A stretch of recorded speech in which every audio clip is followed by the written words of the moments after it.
This Torah class is brought to you by TorahAnytime.com. Okay, good afternoon everyone. Shalom Aleichem, Baruchim Haba. We continue in the Orchos Chaim of the Rosh. This will be the last shir on Yom Beis, and also the last shir on Orchos Chaim this week. We'll continue Bez Hashem Monday. The Rosh said in Ois Lamed Zayin, learn your parshios with the tzibur, twice Mikra, once Targum, and learn it with Rashi. We mentioned from the Chafetz Chaim that Bisman Hazeh, the learning of Rashi has supplanted the learning of Onkelos because we don't really understand or gain from Onkelos, and Rashi is much more meaningful Perush for us. There's actually Machlokes HaPoskim. If you're going to learn with Rashi, do you have to say the words, or is it enough to just sort of learn it in your mind? And then the Rosh says, "Sedaktik by kasher tuchal." You should analyze it and dig into it and be careful, understanding it as much as you can. This is going on the words of Rashi. Then the Rosh says a line, which there are two ways of understanding it. V'chein yeh lecha b'Gemara. Likewise, this applies to the learning of Gemara. Now, the simple reading is that also when you learn Gemara, you shouldn't learn it superficially, on face value, but you should dig into it and you should be medakdik in it as much as possible. That seems to be the way the Tosfos Yom Tov understood the Rosh. In other words, if you go to the translation of the Tosfos Yom Tov on these words, the Tosfos Yom Tov says, "Chamoy kein kisha'ata loimid Gemara lamoid ba'ofen shetei batuach shehevanta nachain." When you learn the Gemara, you should do it in a way that you understand it correctly, and you should be boidek the amkos and the dakos as much as possible. Says the Tosfos Yom Tov, someone who learns Gemara and he gives himself over to do it bezahirus and with zrizos to understand everything clearly, he makes himself beloved, and he's makabel, the greatest midah, more than any other chilek of the Torah. So, according to the Rosh, according to Tosfos Yom Tov, this is going on the learning of Gemara. That when one learns Gemara, they should dig into the learning of Gemara as much as possible.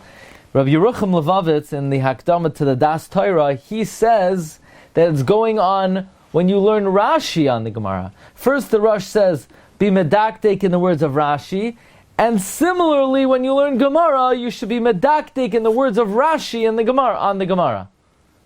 That's how Rabbi Yerucham learns the Rosh. Again, Tosfos Yom Tov learns the Rosh differently, that it's going on learning of Gemara. And I think it's more mashma like the Tosfos Yom Tov, because then the Rosh says, Ki ha'isik be'Gemara, one who is involved in learning Gemara, Mida Toiva, it's a good Mida, V'noisnin oleha schar, and they give a person reward.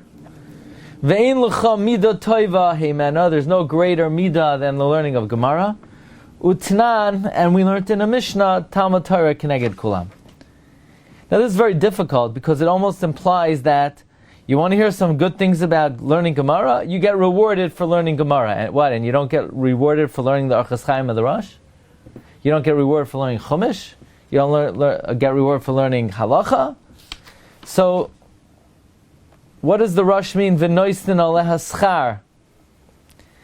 He would have to mean there's an extra schar, there's a special schar for learning Gemara that you don't have for other limudim. Otherwise, we know a person is rewarded for all learning. And then the Rosh says, Talmud Torah keneged kulam. So what, that only applies to Gemara? Only if you learn Gemara we say Talmud Torah keneged kulam, not if you learn other subjects. There are those who, by the way, learn the Rosh that way. That the Rosh means the promise of the Talmud Torah keneged kulam only applies to Gemara. But that's not normally the accepted approach. Ayin in the Hakdama of the Emes Yaakov, that he quotes the Gra, that every word you learn is connected all 613 mitzvahs. So they asked the Rabbi Yaakov Kamenetsky, so here you have a guy, he wrote a sefer The guy loves writing words. He could have wrote it in 5 words. He chose to write it in 50 words. So now you get more schar because now you're learning more words. So Rabbi Yaakov says the klal of the Gemara, that for every word of learning, you get the equivalent schar of all 613 mitzvahs. That is only if every single word is precise and exact and accounted for. And they asked him, like, for example, which sefer? And he said, for example, the Mishnah Brura, where every word you could count like a diamond. That's an example of a sefer where every word is Talmud Torah. Now, the issue here is, there are a few extra words here. Because the Rosh says, one who learns Gemara, it's a midah taiva, which is presumably quoting the Gemara Bava Metzia, where the Gemara says, Ha'esek b'mikra midah ve'ena midah, b'mishnah noitlin aleha schar, Gemara ein lecha midah gedayla mizu.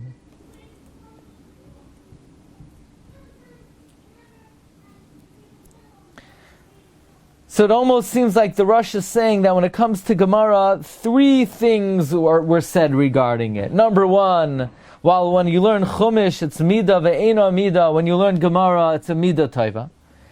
When it comes to Mishnah, noitlin aleha schar. Then when it comes to Gemara, also noitlin aleha schar. And the Gemara says when it comes to Gemara, ein lecha midah taiva himena. The issue is, the Gemara over there says that after they taught that, they then went back and taught la'olam havarotz l'mishnah yoser min haGemara, that you should learn to Mishnayos more than Gemara. So, and here the Rosh is saying Gemara is more valuable than Mishnayos. So Chaim in his Perush on the Rosh, he says that our Gemara includes the Mishnah as well. And therefore, in our learning of Gemara is really the highest learning. This statement that you get a reward is a very difficult statement. What would you think? You don't get reward. Well, the truth is, this comes directly from the Gemara. The Gemara says that someone who learns Mishnah gets reward. So what's the Gemara saying? The Marsha says that when it comes to Chumash, you don't really get reward. Why? Because the Iker learning, the Gemara prescribes of Chumash, is from when one is a katan until 10 years old, and there's no schar for the Talmud Torah of a katan. But when it comes to Mishnah, which is 13 to 15, when it comes to Gemara, which is 13 to 15, that there is schar because you're a gadol, and therefore the Rosh emphasizes that there is schar. We'll end off with a very interesting idea. The Rabbi Yoina writes, he's talking about someone who is chayev kares, and he advises the person, okay, give tzedakah tatzil mimaves. And then the Rosh says, learn Torah, because the Talmud Torah keneged kulam. So what's Rabbi Yoina saying, the Talmud Torah keneged kulam? Talmud Torah keneged kulam means that the reward for learning Torah is the equivalent reward of all 613 mitzvahs. But there are certain skulas that mitzvahs have. For example, when one gives tzedakah, the skula is it protects from misa. So, just because the reward of Talmud Torah is equal to all 613 mitzvahs, does that mean that the segula of all the mitzvahs applies to Talmud Torah? And clearly we see from Rabbeinu Yoina, yes, when we say the Talmud Torah keneged kulam, that means the segula that is latent in all the mitzvahs applies when you learn. One word of learning, you get the skulais of all the mitzvahs and all the inyanim. Somebody once came to Reb Shach and he said, sorry Rabbi, I was late to shir, but I went to a Pidyon Aben, and the Arizal says that, it's like 84 Tanesim. So Reb Shach says, well, then one word of learning is certainly like 84 Tanesim. In other words, all the segulais that exist in all the mitzvahs HaTorah are also latent in one word of Limud HaTorah. So that concludes Yom Sheni al Orchos Chaim of the Rosh. Bez Hashem will pick it up next week, Monday, Yom Shlishi Oislam Erches. And until then, wishing everyone a wonderful night, bracha v'atzlacha, and kol tov. Bye-bye. You've just experienced another Torah class brought to you by TorahAnytime.com.